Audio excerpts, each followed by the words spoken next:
Hey all, Kurt Sasso here from TGT at C2E2 2011. We're here with Ryan of God Hates Astronauts, and how are you doing today? I'm doing very well, thank you. You know, for those that don't know what God Hates Astronauts is, tell us what it's all about. God Hates Astronauts is a humor book, in quotes, about superheroes who aren't super and aren't heroic, and are reasonably petty and selfish and incompetent and small-minded, and they're hired by NASA to stop all farmers from launching themselves into outer space in homemade rocket ships. But unfortunately, none of that really happens because they're too busy fighting each other, fighting bears, fighting old-timey boxers, fighting magic bears, fighting old-timey boxers that are resurrected by magic bears, owls who rob banks, tigers who eat cheeseburgers, and their heads swell, really big and explode, and you're replaced by ghost cow heads, and there's a lot of interesting stuff that happens in it, and trust me, it all makes sense. And you have crabs as well. Oh yeah, there are crabs in it. There's a looming threat of an invasion by a crab armada from the Crab Nebula, and that will be resolved hopefully in issue 4, maybe? Yeah, I write and make the comics to make myself laugh, and then I try to figure out a story that ties together all the jokes that I want to make, and make it so that other people can understand the jokes sometimes.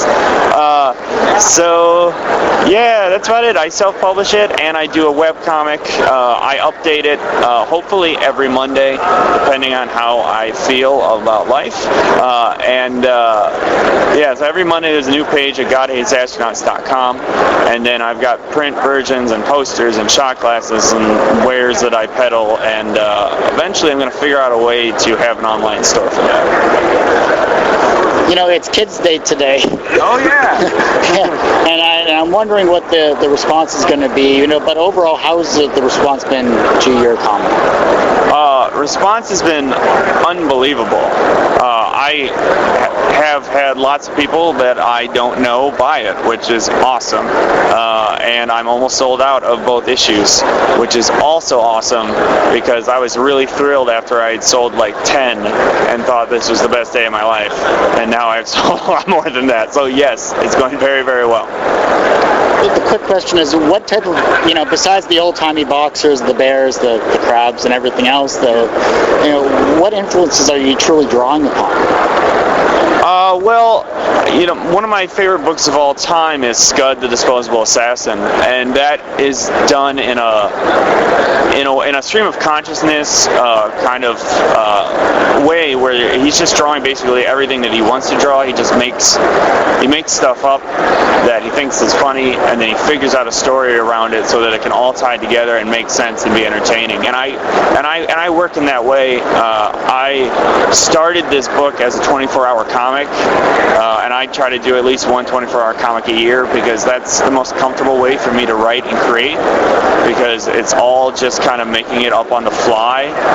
But of course, when it's not a 24-hour comic, like I did the first issue as a 24-hour comic where I came up with most of the ideas, and then I went back and I smoothed it over and I drew it out as a full issue, and that's kind of where all the ideas came from. And I keep doing 24-hour comics that expand my story, and it's like an excellent way for me to work out my ideas and just have a lot of fun and tell a lot of jokes that I want to tell. And that's kind of my process. I just kind of make it up as I go along, and I go back and I make it all work together. So what personal experiences are you going to take away from C2E2 when it's all done and closed? People like shot glasses. That's what I have learned. Apparently my book draws people who like drinking hard liquor, and so I'm cool with that.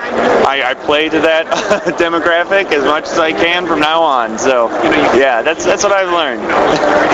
Well, we're going to let you go here, Ryan. I want to thank you for taking the time to do this interview, and I hope you have a wonderful final day here at C2E2. Thank you very much. Thanks for having me.